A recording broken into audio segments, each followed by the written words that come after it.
Welcome back to Admission Accomplished, the podcast where we explore the college journey from admissions to graduation. Each episode will tackle everything from college applications to campus life. So whether you're touring campus, pulling all-nighters, or chasing your dream schools, we're here to get that admission accomplished. Hello everyone, welcome to Admission Accomplished. Today we'll be talking about the application process and the application timeline. We're actually joined by a very special guest, Jen Tkacz. Tell us about what you do in the office. All right, thanks, Nick. I'm so excited to be here today and share details about the application process. My name is Jen Tkacz, and I'm Deputy Director of Undergraduate Admissions here in the Office of Undergraduate Admissions at Virginia Tech. I manage the day-to-day operations of everything undergraduate admissions. I help manage our application process, getting all the technology working, the processing of all of the applications, our visit experience, and then pretty much anything that comes our way in the building. If there's any, families in the office that need assistance with any issues, emails, basically I do a little bit of everything. And then in terms of recruitment territory, I am our international point of contact, in addition to Sean Laganagan. So you definitely do a lot. Yeah. A little bit of everything around here. 100%, which we're very glad to have you, Jen. All right, so to jump right in, when do students typically start applying? So our application opens on August 1st. That's for both first year and transfer students. So you can begin applying as soon as August 1st.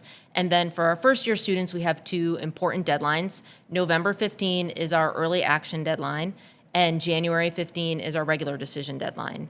And then for transfer students, there are two intakes. Our spring semester, our spring application deadline is October 1st.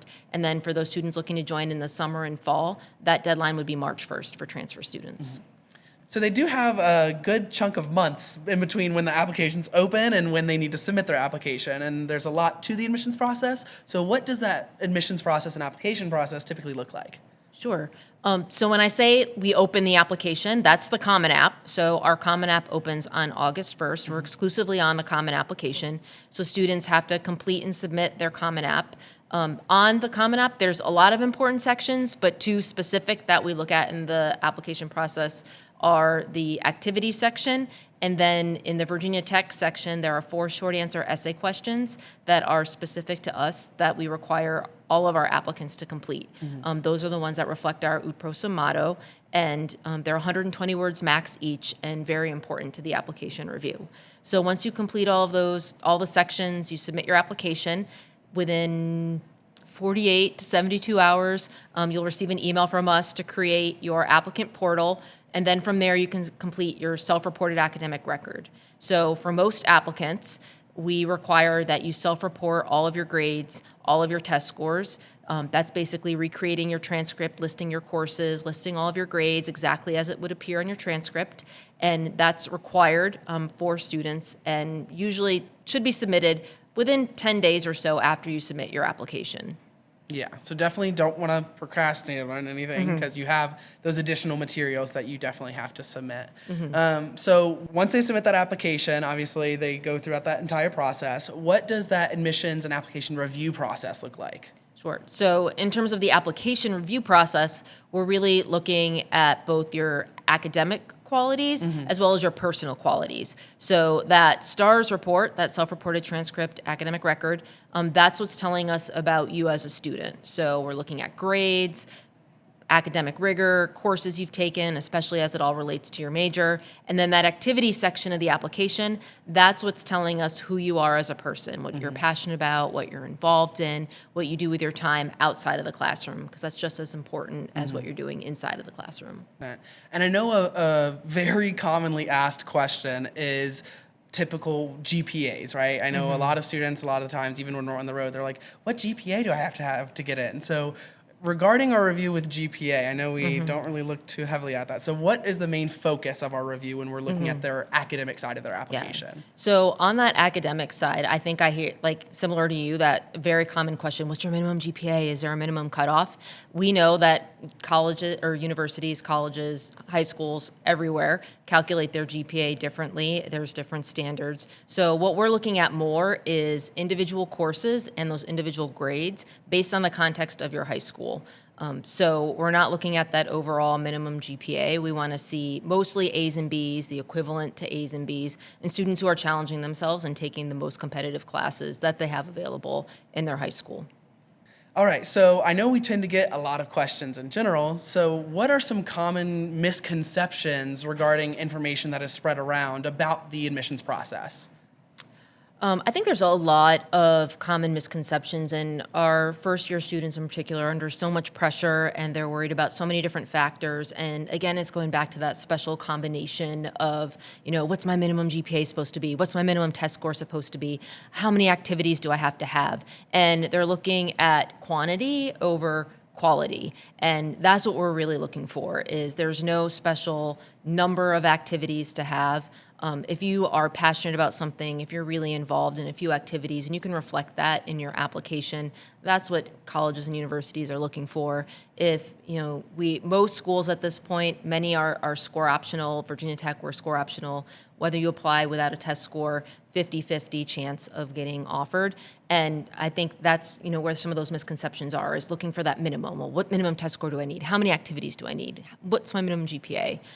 Really just focus on that quality of your application and building yourself up as a student, instead of really looking for what are those minimum cutoffs. Yeah, no, I feel like every student is always looking for that golden rule of what is this one thing that's going to guarantee that I get in? And really it's just there is no one exact thing that you can do to get into a university. We want to know more about you as a student, right? We want to see what they're doing and what they're interested in. So I definitely would agree. And it's really that holistic review. So looking at the student as a whole, both academics and as a person, and not looking at, a student as a number, a test score number, a GPA number, and number of activities. Exactly. So what are some qualities that you're hoping to see in potential future Hokies? What are you specifically looking for when you're reviewing any applications? Is there any qualities that these students have that you're wanting to see as future generations start to apply?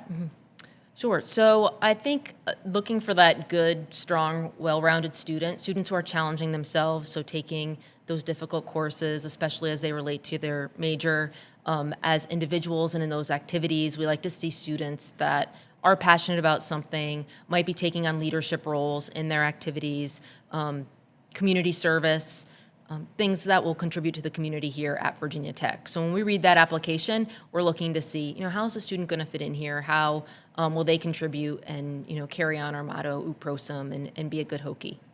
And it's funny that we're talking about Ut Prosim. So my next question was actually, how does Ut Prosim tie into the application process? Because obviously it being our motto, it is a very important part of our university. So how does students typically put Ut Prosim in their application? Well, I think one of the main ways is through our essay questions. So we have 4 short answer essay questions that are specific to Virginia Tech that, of course, reflect our motto, Ut Prosim, that I may serve. So they're looking at leadership qualities, resilience, service, and long-term goals. So through those answers, that's how we see, whether or not the student would be able to reflect our motto and be a good fit here. And then again, also through those activities, as they're listing it on their application, are they involved? Are they contributing to their community? What kind of passions would they bring here to Virginia Tech? And are there any trends that you potentially see when students are applying, or even throughout the application process? Any of those trends that are in the top of the top, if that makes sense? What our previous applicants have done to kind of set themselves apart in those trendy ways, if you will?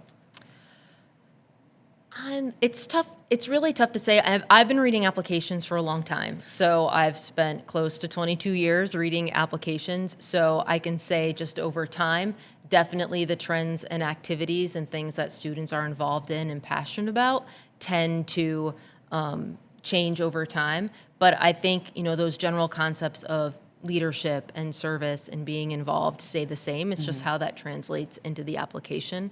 I will say that I have noticed recently that a lot of our applicants tend to be more career focused and long-term goal driven than sometimes some of the applications I've seen in the past. So students now, they really value knowing the outcomes of what their degree, what the value of their degree is going to be, what kind of hands-on experience they're going to get here on campus. So it's really, making us in admissions hustle a little bit more to make sure that, we can show students that, not just you're going to, come to Virginia Tech, get a great education, but also our Hokies go on to serve the world, be contributing to the global job force, and what a Virginia Tech degree is going to value in their future. Exactly. Which, I mean, good on them, right? Like, it's good that applicants are starting to do that, but obviously, makes us like really have to be like, hey, like this, look at all these great things that we offer, and here's what you're going to get out of it. Because I mean, we do offer such a vast things for our students that truly help them get the careers that they want, things like that. So definitely,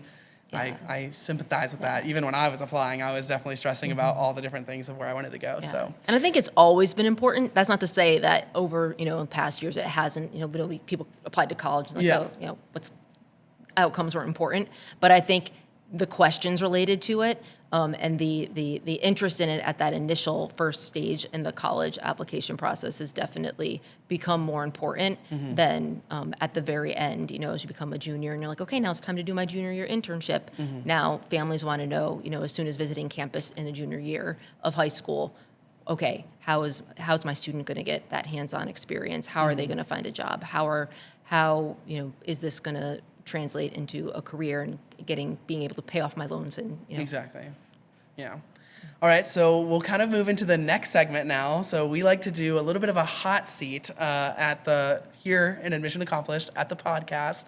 And basically, I'm going to ask some questions just about what your personal preferences are regarding places around Blacksburg, just your personal taste, things like that. And it'll just be more like rapid fire style questions. So to get us started, what is your favorite place in Blacksburg?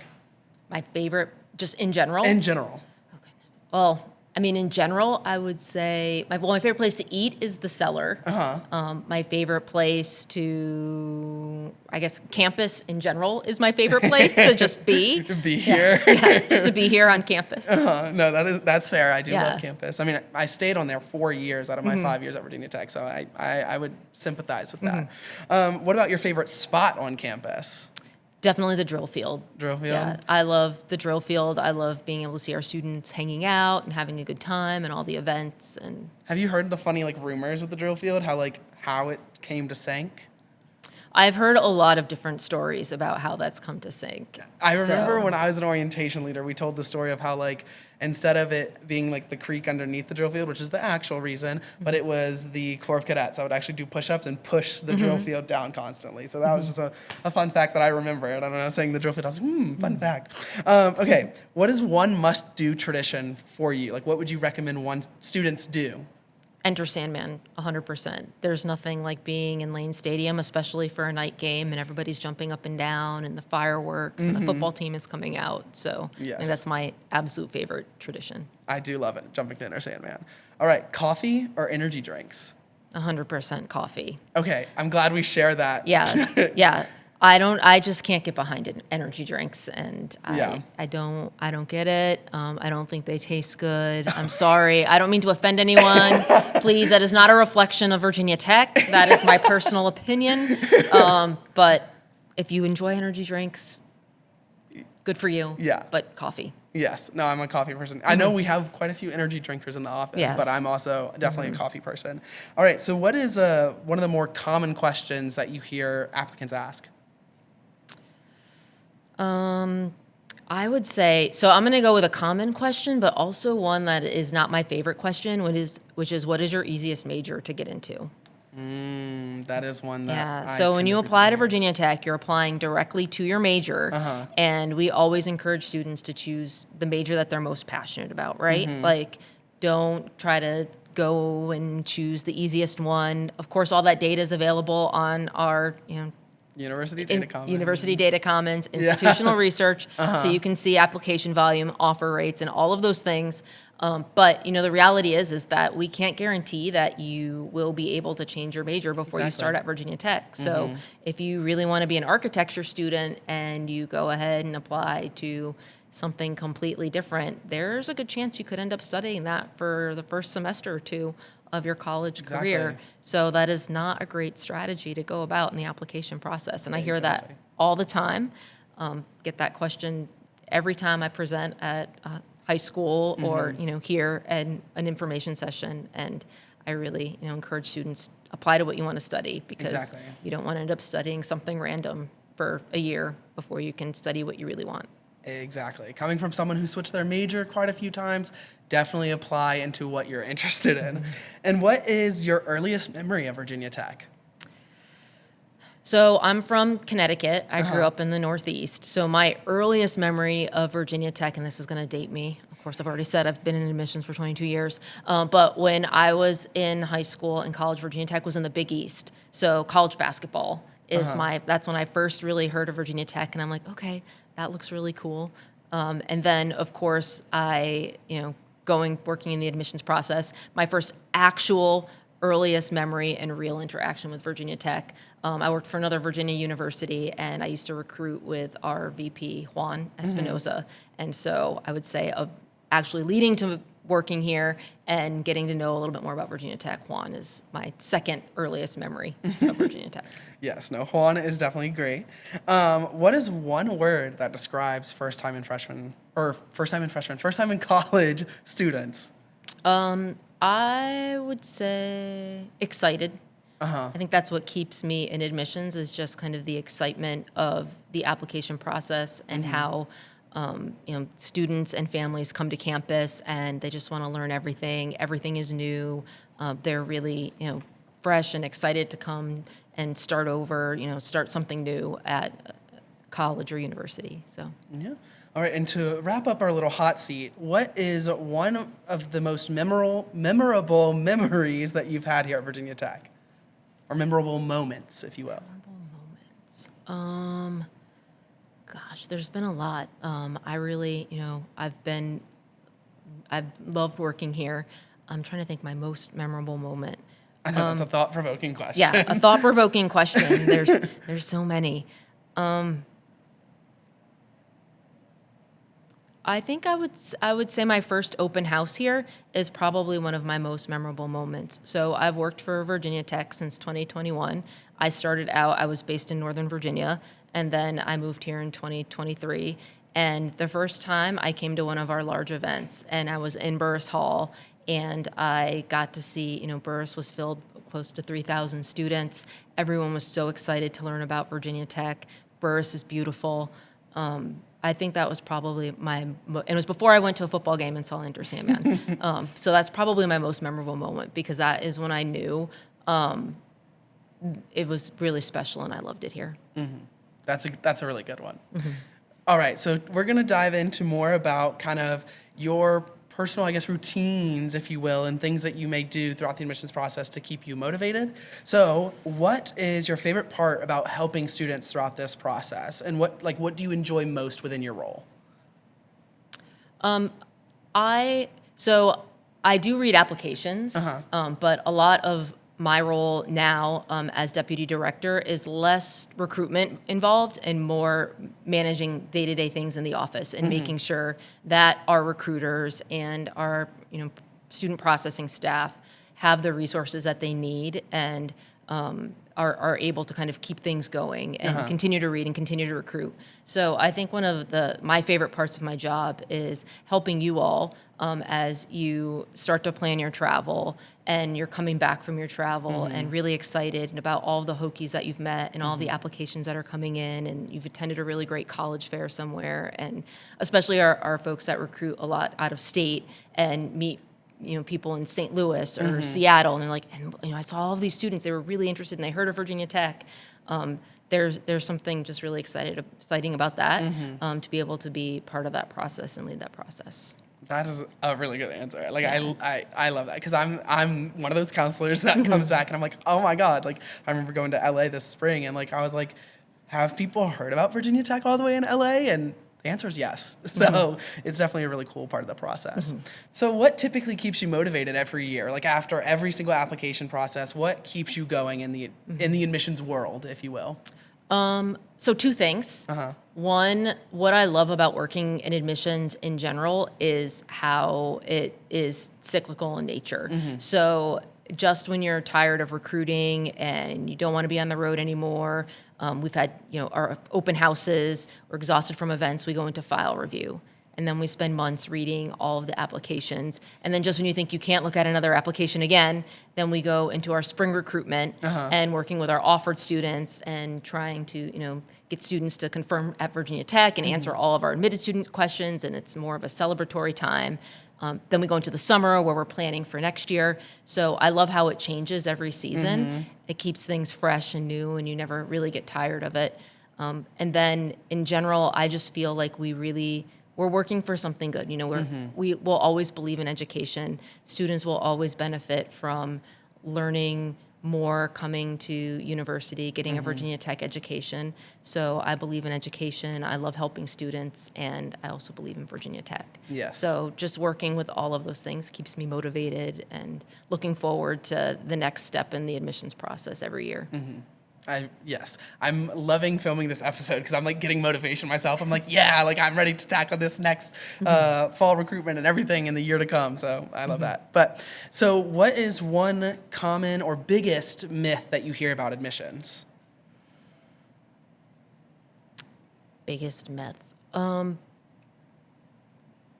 would say right now, like some of the biggest myths are about that we're still looking for good students, and it is everything that happens in the admissions process at most, particularly like Virginia Tech, it is all done by humans making decisions on applications, people who are passionate about helping students, helping in the admissions process. There's not one particular quota, one particular type of student that we're looking for.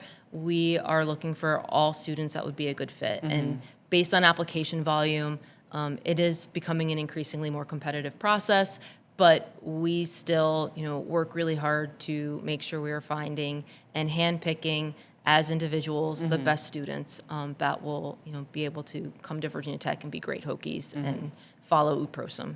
There's definitely a lot more nuance to everything than people may initially let on. Yeah. We hear a lot of myths. We hear a lot of people speculating about our process, looking at different information they see online. But it is true that this is run by passionate people. Yes. Working and looking for passionate students. Exactly. What is one thing that you wish that every applicant applying to Virginia Tech knew before submitting their application? That I wish that they knew they need to check their email, please. Yes. Check your email. That is how we communicate with you. That is a big one. Yes. And if anything is missing, we will send you an email. I think that, like, from the operation standpoint, as the person who, manages day-to-day operations, that's what I wish everybody, all parents, all students could hear. Please check your email. Yes. Continue to check your email after you submit your application. Yes. Don't just wait to hear from us in February. Continue to check it and make sure that everything is submitted and complete. I think that's the very operational side. Yes. And then from that holistic review admissions perspective side, I would say that just put your best effort forward. Again, don't look for what you think we want to hear on your application, what you think you saw admitted students had previous years. Be yourself, be genuine. Portray yourself how you would be here on campus, and that'll be how you put your best foot forward on your application. Yeah, 100%. And I also say, definitely make sure that when you're applying to use any personal emails, because I know that sometimes that we have issues with either sending out emails or even sometimes receiving emails from school emails because they have that firewall, things like that. So if you're applying to Virginia Tech, make sure to use those personal emails. And check your spam folder. Yes. Because sometimes on any email, it could go to your spam folder. Check your spam folder. It is unusual if you don't hear from us. If you don't receive any email from Virginia Tech, something's wrong. Check that spam folder. Yes. And then as we kind of start to wrap up and close out, can you share a memorable student story that has kind of stuck with you throughout all these years? I'm going to share a story. So going back to like what we look at in applications and going back to the point of that we're not looking for one particular thing and best portray yourself. In terms of application and most memorable story, and this was a Virginia Tech application that I read, and people always ask, again, going back like to the activities, one of the most memorable activities that has stuck with me and continues to be an example is I was reading an application for a first-year student, and she listed as one of her activities, One Direction enthusiast. Wait, I love that. Yeah. And you're like, and I saw it, and I'm like, wait, what? But as you read and, the underneath that main line, how she incorporated that, she was actually, she had a podcast about like One Direction, and she led a podcast and did a bunch of interviews. She was ahead of several local fan clubs, so she was getting leadership experience. She had online sites and communities, took photographs. So she really took something that was a personal passion and turned it into experience with communications and marketing and photography and leadership. And so I think that's just a wonderful example of how to take something that you're passionate about and own it and create it into a usable experience, and how you really have to think about yourself when you're filling out your application. Yeah. Right? Like it doesn't have to be like just a list of activities that you think we want to hear, but look at yourself and what you're involved in and how that can be experienced. And I just think that I just think it's a really creative way for a modern student to like use experience of something that would seem like, me reading, I'm like, One Direction enthusiast. And then like, this actually works. Good for you. No, because that's actually so cool. Yeah, I thought it was really cool. And I think that's just a really cool example for students that are applying now to how it might be utilizing social media or using things. And they think it's just, it's not a real activity. I'm not at my school. But it could be. It could be. Depending on how you're using it. Yeah, exactly. So. How you'll apply those skills that you got. Exactly. All right, so my final question for you is going to be, what is one overall piece of advice that you would give to prospective students applying to Virginia Tech? I guess applying to Virginia Tech, probably two pieces of advice, which is one, be yourself, be genuine, be who you want to be, want us to see on your application, not who you think you should be, what we want to see. Like, be yourself. And then don't stress. Like, this is a special time, and I know it's a lot, and a lot of folks really want to be here, and they're very stressed out about submitting, test scores and grades and activities. But take your time with the application. Don't stress out about it. Be yourself. Be genuine, and that's the best that you can do. Exactly. Well, thank you everyone for tuning in to another episode of Admission Accomplished. Thank you, Jen, for joining us on today's episode of the podcast. Well, if you enjoyed this episode, definitely feel free to share it with a friend. Tune into our Instagram. That's just at VT Admissions. We post a lot of fun content there. And follow us for all conversations regarding admissions, college pathways, and even student life. That is Admission Accomplished out, and go Hokies!